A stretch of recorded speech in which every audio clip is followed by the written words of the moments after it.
শোকাবহ পথ দুৰ্ঘটনা ডিব্ৰুগড় লাহোৱালত ইতিমধ্যে কিছু সময় পূৰ্বে আমি জনাইছিলোঁ অধিক তথ্য আহি পৰিছে এই ভয়ংকৰ পথ দুৰ্ঘটনাটোক লৈ যিজন যুৱকৰ মৃত্যু হৈছে অতি কম বয়সীয়া যুৱক ঈশান গগৈ আৰু ঈশান গগৈ হৈছে কইনাৰ ভায়েক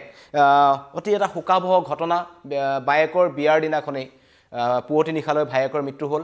আৰু সমগ্ৰ ঘটনা জনাইছোঁ যেটো আমাৰ হাতত ইয়াৰ পূৰ্বে যি তথ্য আহিছিল চেঁচা দলঙৰ পৰা এখন বিলাসী বাহন পৰি গৈছিল চেঁচা নৈত আৰু তাতে এই ঈশান গগৈৰ মৃত্যু হৈছিল আৰু চাৰিজন আহত হৈছিল কিছু অধিক তথ্য আমাৰ ওচৰত আছে এই জয়পুৰৰ বকুল মাছগাঁৱৰ পৰা এই যুৱকজন গৈ আছিল টেঙাখাটলৈ তাত তেওঁলোকৰ ঘৰ আছিল বায়েকক থবলৈ আহিছিল বিয়াৰ দিনাখন এই যুৱকজনে ঈশান গগৈ আৰু তেওঁৰ সৈতে আছিল তেওঁলোকৰ পৰিয়ালৰে আন চাৰিজন যিকেইজনৰ নাম আছিল লাটু গগৈ ঋষিৰাজ গগৈ বিপ্লৱ গগৈ আৰু ত্ৰিদীপ গগৈ গোটেইকেইজন একে সম্পৰ্কীয় তেওঁলোক ভাই ককাই আৰু তেওঁলোকে বায়েকক থবলৈ আহিছিল কিন্তু যিজনৰ মৃত্যু হৈছে ঈশান গগৈ তেওঁ কইনাৰ একেবাৰে নিজৰ ভায়েক আছিল আৰু বায়েকক থৈ ঘৰলৈ উভতি গৈছিল কিন্তু ঘৰ গৈ নাপালে ঈশান গগৈ হুকাকুল পৰিৱেশে বিৰাজ কৰিছে পৰিয়ালৰ লোক তাত উপস্থিত হৈছে ইতিমধ্যে মৃতদেহ উদ্ধাৰ কৰিছে আৰু যি ভয়ংকৰ দুৰ্ঘটনাটো সংঘটিত হ'ল তাক লৈ কিন্তু বহুত প্ৰশ্ন আহিছে যিখিনি স্থানত পথ দুৰ্ঘটনাটো সংঘটিত হৈছে সকলোৱে জানে এই জয়পুৰৰ পৰা ডিব্ৰুগড়ৰ যি সংযোগী ৰাস্তা অতি এটা ঠেক পথ কিন্তু তাতো এই দলংখন যথেষ্ট সৰু আৰু তাত নিৰ্মাণ কাৰ্য চলি আছিল সাংকেতিক চিহ্ন দিয়া নাছিল নিৰ্মাণকাৰী প্ৰতিষ্ঠানে বা যি ঠিকাদাৰ আছে যি পিডব্লিউডি ঠিকাদাৰ যিসকলৰ বাবে বাৰম্বাৰ ৰাজপথত এনেকুৱা ধৰণৰ পথ দুৰ্ঘটনা সংঘটিত হয় হাজাৰ হাজাৰ জনে প্ৰাণ হেৰুৱাব লগা হৈছে তাৰ পিছতো তেওঁলোকৰ যেন সম্বিত ঘূৰি নাহে তেওঁলোকে নিজৰ কাম ভালকৈ নকৰে আৰু বিশেষকৈ মই কিছু সময় পূৰ্বে লাইভটোতো জনাইছোঁ যে এতিয়া ঘন কুঁৱলীৰ বাবে অতি মৃত্যুদূত ৰূপী এই গোটেই ৰাস্তাবোৰত এই তাতে এই সাংকেতিক চিহ্ন নিদিয়াৰ বাবেই তেওঁলোকে ধৰিব নোৱাৰিলে আৰু স্থানীয় লোকে যি দেখিছে তেওঁলোকক জনাইছে স্থানীয় লোকে কৈছে যে ইয়াৰ পূৰ্বেও কেইদিনমান পূৰ্বে তাত দিনৰ ভাগতো পথ দুৰ্ঘটনা সংঘটিত হৈছে স্থানীয় ৰাইজে বাৰম্বাৰ জনাইছিলে পিডব্লিউডিৰ ঠিকাদাৰক জনাইছিলে যে নিৰ্মাণ কৰিব লাগে সাংকেতিক চিহ্ন দিব লাগে পথ নিৰ্মাণৰ সময়ত যেনেকুৱা ধৰণৰ নীতি নিয়ম মানি চলিব লাগে যিবোৰ NHAIৰ ফালৰ পৰা দিয়া হয় সেই নীতি নিয়ম কিন্তু উলংঘা কৰে বাৰম্বাৰ ঠিকাদাৰবোৰে যাৰ ফলত এনেকুৱা ধৰণৰ পথ দুৰ্ঘটনা সংঘটিত হয় কইনাৰ ভায়েকৰ আজি মৃত্যু হৈছে সৌভাগ্যক্ৰমে চাৰিজনৰ জীৱন ৰক্ষা পৰিল আৰু যিটো ভয়ংকৰ পথ দুৰ্ঘটনা হৈছে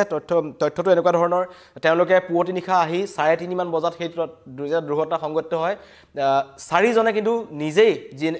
যেনে তেনে তেওঁলোকে পাৰলৈ উঠি আহে আৰু আহি এই ঈশান গগৈৰ পিতৃলৈ তেওঁলোকে ফোন কৰে যে তেওঁলোকৰ বাহনখন দুৰ্ঘটনা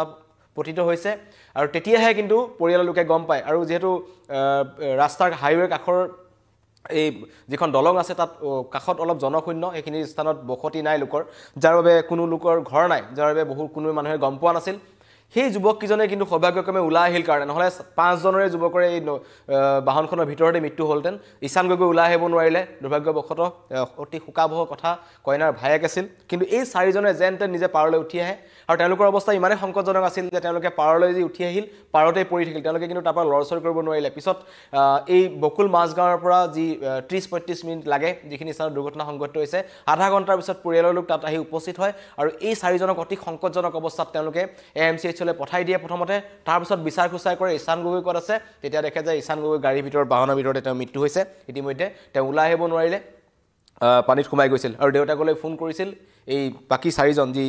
লাটু গগৈ বিপ্লৱ গগৈ ঋষিৰাজ গগৈ আৰু ত্ৰিদীপ গগৈ তাৰ মাজৰ এজনে ফোন কৰি পৰিয়ালক খবৰটো দিয়ে আটাইতকৈ ডাঙৰ কথা ইয়াৰ পূৰ্বে জনাইছোঁ যে এই ৰাজপথত যিবোৰ সাংকেতিক চিহ্ন নিদিয়াৰ বাবে পথ দুৰ্ঘটনা সংঘটিত হয় বাৰম্বাৰ এইটো প্ৰথম ঘটনা নহয় ইয়াৰ আগতেও দেখিছোঁ দেৰগাঁও যিটো ভয়ংকৰ পথ দুৰ্ঘটনা সংঘটিত হৈছিল সমগ্ৰ ৰাজ্য কঁপাই গৈছিল টিলিঙা মন্দিৰলৈ এখন গাঁৱৰ ৰাইজ ওলাই গৈছিল এখন গাঁও শেষ হৈ গৈছিল আৰু সেই দিনটোত কিন্তু যথেষ্ট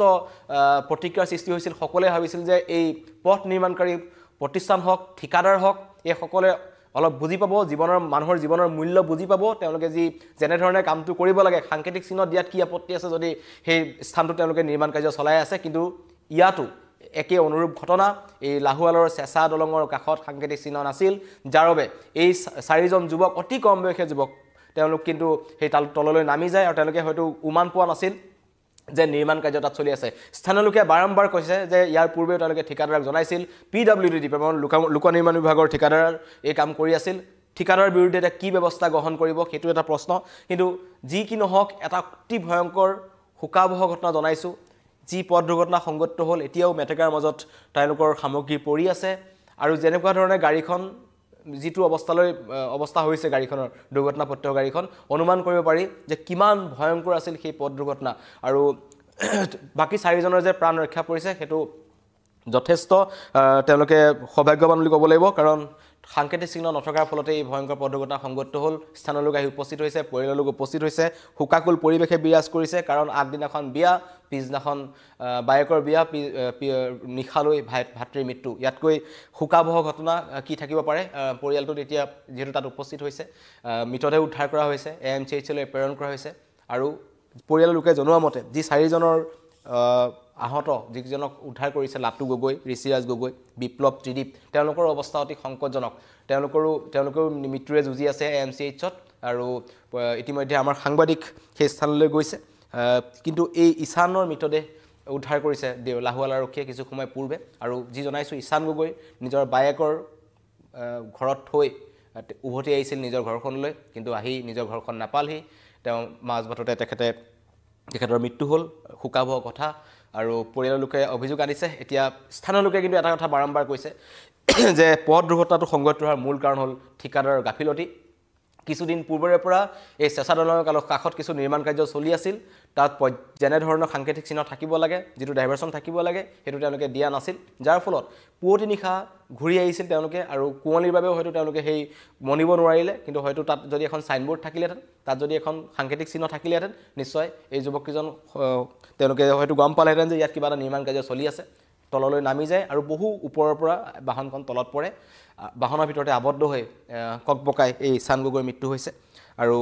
হুকাকুল পৰিৱেশ এতিয়া বিৰাজ কৰিছে সকলোৰে দাবী যে ঠিকাদাৰৰ বিৰুদ্ধে কঠোৰৰ পৰা কঠোৰ ব্যৱস্থা গ্ৰহণ কৰক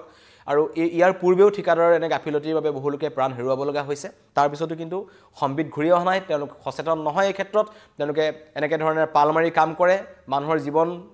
জীৱনৰ কোনো মূল্য তেওঁলোকৰ বাবে নাই কাম কৰিলে তাত পেলাই থৈ গ'ল কোনো এটা সাংকেতিক চিহ্ন তেওঁলোকে নিদিয়ে ইয়াৰ পূৰ্বেও কৈছো কেইবাটাও পথ দুৰ্ঘটনা সংঘটিত হৈ আছে কিছুদিন পূৰ্বে আমি দেখুৱাইছিলো যোৰহাটৰ বাইপাছত এখন গাড়ী সাংকেতিক চিহ্ন নথকাৰ বাবে আহি পেলাই গাঁত এটাত সোমাই যায় সৌভাগ্যক্ৰমে 4 জন লোক তাত তেওঁলোকে প্ৰাণ ৰক্ষা পৰিছিল কিন্তু তাৰ পিছত প্ৰতিক্ৰিয়া সৃষ্টি হৈছিল আৰু মুখ্যমন্ত্ৰীয়ে নিজে এই কথাটো কিছুদিন পূৰ্বে উল্লেখ কৰিছিল যে যদিহে ঠিকাদাৰ বা ঠিকাদাৰী প্ৰতিষ্ঠান বা পথ নিৰ্মাণকাৰী প্ৰতিষ্ঠানৰ বাবে এনেকুৱা ধৰণৰ পথ দুৰ্ঘটনা সংঘটিত হয় তেন্তে যিটো ডিপাৰ্টমেণ্ট আছে ডিপাৰ্টমেণ্টৰ বিষয়া ঠিকাদাৰ আৰু সেই প্ৰতিষ্ঠানটোৰ বিৰুদ্ধে কঠোৰৰ পৰা কঠোৰ ব্যৱস্থা গ্ৰহণ কৰা হয় হ'ব লাগিব কঠোৰ ব্যৱস্থা গ্ৰহণ কৰা হ'ব বুলি তেওঁ কৈছিলে স্থানীয় থানাত এজাহাৰ দাখিল কৰা হ'ব গোচৰ ৰুজু কৰা হ'ব প্ৰশ্ন হয় মুখ্যমন্ত্ৰীৰ কথা এতিয়া কিমান আখৰে আখৰে পালন কৰে এই লাহুৱালৰ ঘটনাটোত কাৰণ এই যি PWD ঠিকাদাৰৰ বাবে এই ঈশান গগৈ নামৰ যুৱকজনৰ প্ৰাণ গ'ল বায়েকৰ বিয়াৰ দিনাখন মুখ্যমন্ত্ৰীৰ কথা মতে মুখ্যমন্ত্ৰীয়ে যি নিৰ্দেশ দিছিল স্থানীয় আৰক্ষীক তেওঁলোকে নিজাববীয়াকৈ লাহুৱাল আৰক্ষীয়ে গোচৰ ৰুজু কৰক আৰু ঘটনা তদন্ত কৰক কোন ঠিকাদাৰে